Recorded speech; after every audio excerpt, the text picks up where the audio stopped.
I've just finished sewing all of my checkered garden quilt blocks, and now I need to sew them all together. And I need to do that without accidentally mixing up the order of the blocks, rotating some of them, or just kind of generally messing with the layout. There's a technique I'm about to use that's going to guarantee that all these blocks are going to go together perfectly, and I can do it in one session, sitting down at my sewing machine without having to get up 1,000,001 times between every block. And I'm also not even going to need this design wall once I get started. It's called webbing, and you'll see why in just a moment. So stick around because I'm about to show you your new favorite way of sewing your quilt blocks together. Welcome to this rarely seen side of my sewing room.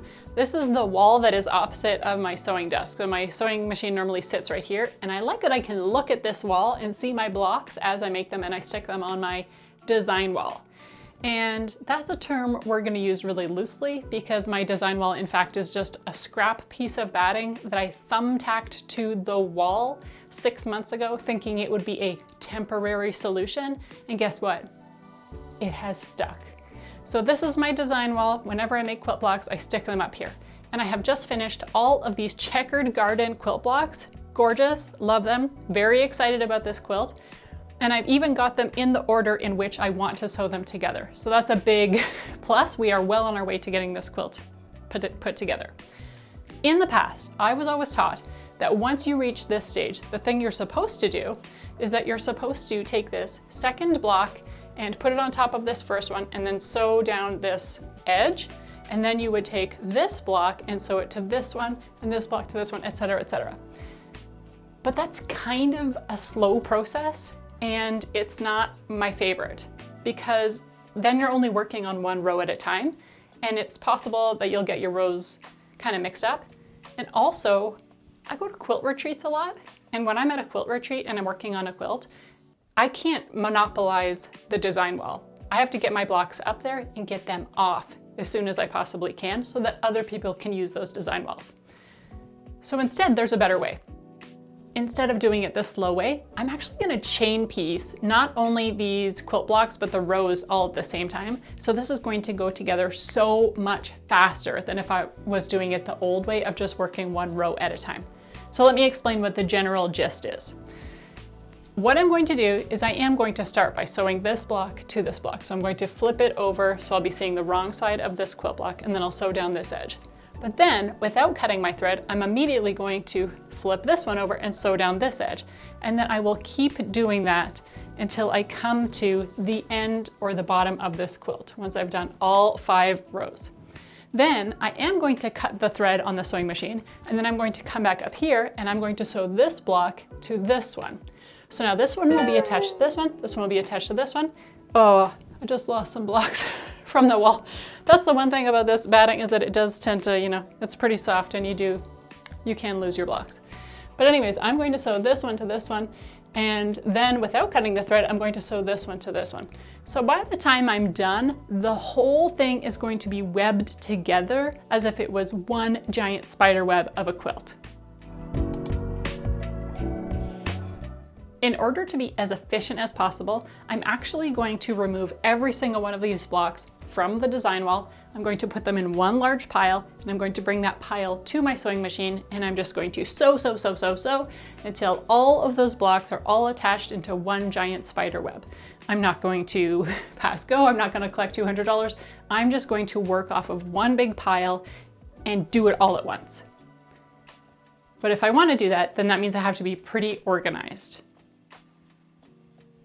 I'm going to start off with 2 little binding clips. I've got one that's green and one that's red. One means stop and one means go. So the first thing I'm going to do is put the green one. And FYI, you don't need green binding clips. You don't even need binding clips. You could just use a pin to do this, but I think these are cute and fun and I have them, so I'm going to do it.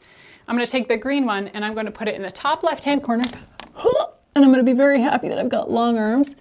I put that in the top left-hand corner of my very first block. So if we're kind of treating Western society as we do, where we normally start in the top left-hand corner and we work our way down, then that means the start of my quilt is up here in the top left, and the end of my quilt is all the way down here in the bottom right. So I'm going to put this red clip in the top left-hand corner, just that way I'll know which way is up, because if I put everything in the top left-hand corner, then it'll be clear in a minute why I'm doing it this way. But I'm gonna put this clip in the top left-hand corner of my final block. Then the next thing I'm going to do is use these little marking tools. They're like little plasticized laminated pieces of paper that mark which way the rows are. I got these online, and I'll put a link in the description below where I got them from. But of course you don't need this. You could just literally write on a piece of paper 1, 2, 3, 4, 5, and then attach them with a pin. So you don't need any of the tools that I have, but I have them, so I'm going to use them. So I'm going to mark all of the rows with these little clips.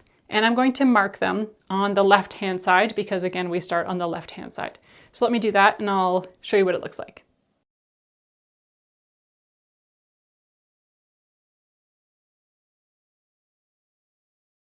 Now here comes the magic of this organization system.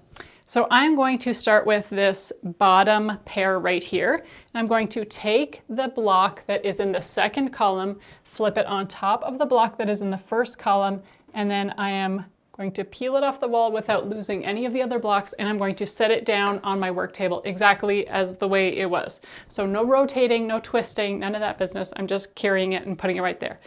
If you could see the floor, I'll tell you, I would normally just stick it on the floor because I find that that's really easy to not get confused. Then I'm going to take this block, put it on top of its neighbor, and drop this one on top of these two. Whoa. Okay, and I'm going to do that all the way up until I've got all of my blocks that are stacked nicely on top of each other. I'm so happy that nothing has fallen off the wall so far. There. I'm not going to rotate them.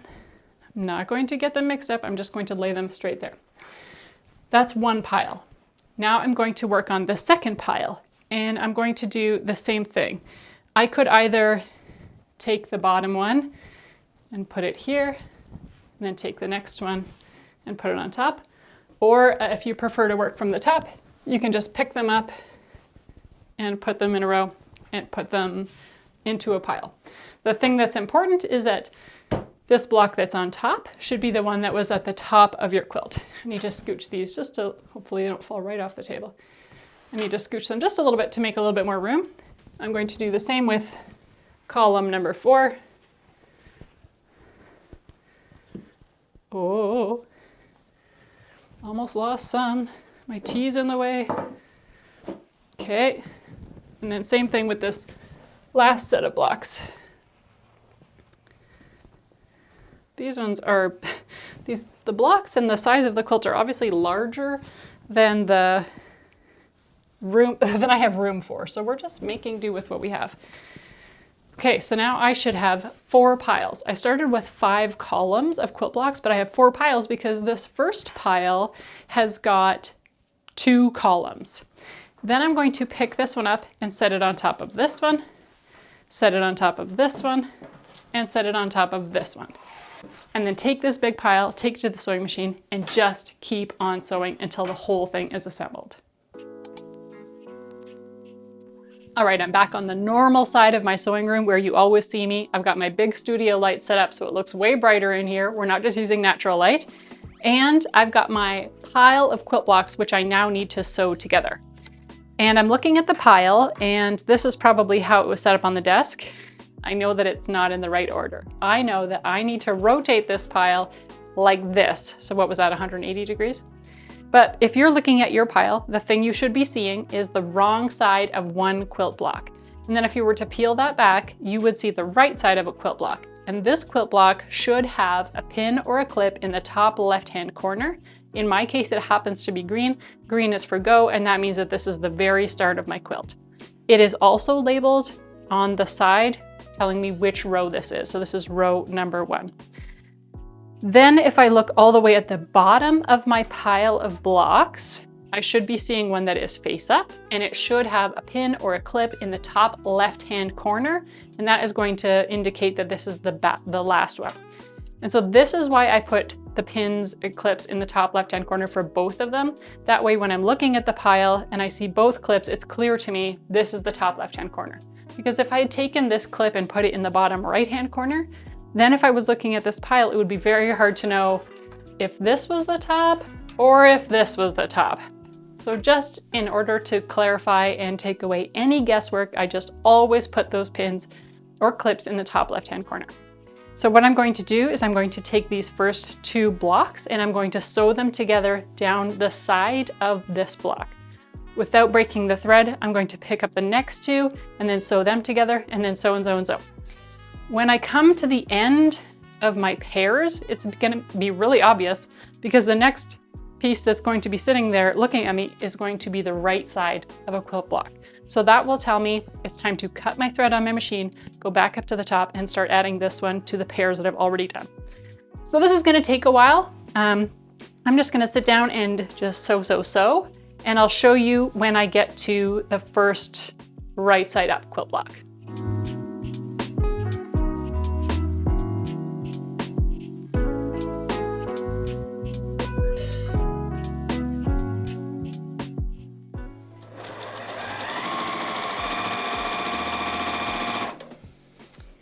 Okay, I have just finished sewing the last of these pairs together, and now when I look at my stack, the next one that is facing up is right side up. So that tells me I've come to the end of my pairs, and if in fact I look at what I have just sewn together, in fact this is row number 5. I was like, is that a row or a column? Yeah, that's row number 5. So that is the end of my pairs, which means I'm going to cut the thread on my sewing machine. I'm going to pull these back through and I'm going to come back to my first pair. It's labeled with a number 1.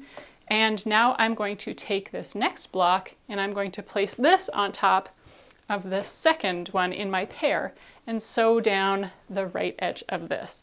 And I'm just going to keep doing that until I run out of quilt blocks. So that is actually going to take a while. And I'll be back to show you the end result of having sewn all of these together. It's so fun. I can't wait to show you.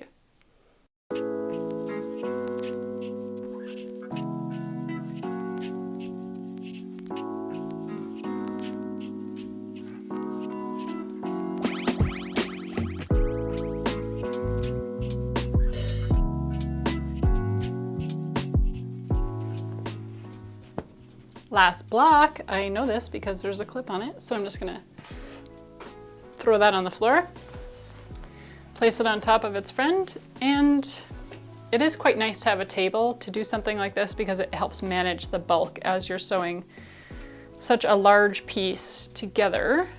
But the same is true when you're, putting your final seams together as well. So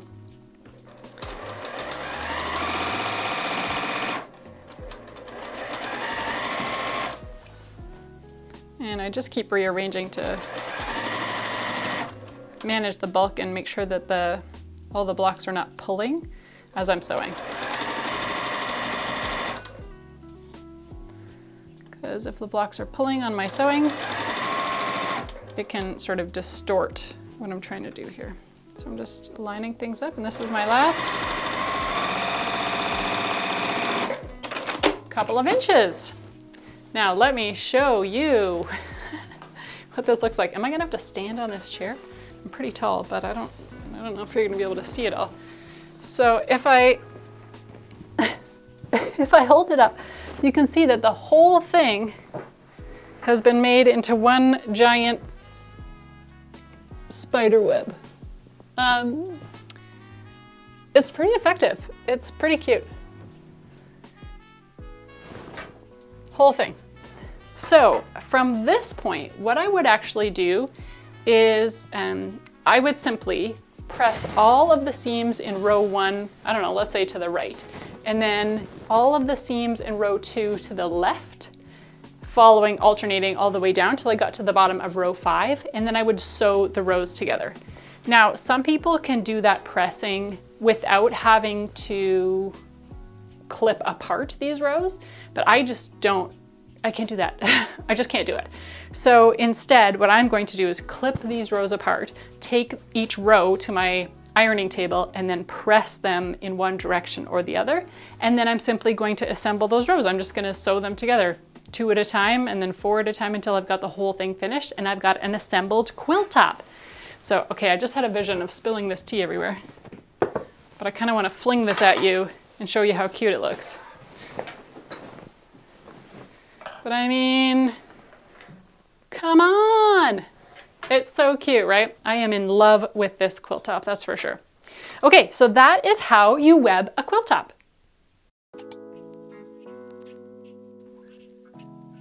Wasn't that so fast and easy?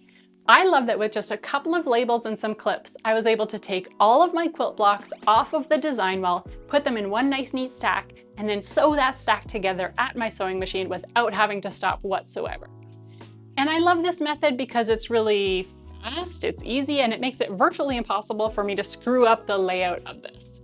I love it so much that I just had to share it with you, but I'm really curious to know if you're going to be trying webbing with your next quilt project. And if you like these checkered garden quilt blocks and you want to make some of your own, I've got a great video for you. In my video, I share all my tips and tricks for getting really accurate, really visually stunning blocks, just like these ones. And if you noticed, I put this whole thing together without any pins because I've got a secret hack that will make sure that all of the seams on your checkered garden quilt nest perfectly, which means you don't need any pins whatsoever to put it together. I hope you'll check that out. And as always, I'm wishing you happy sewing, and I'll see you in my next video.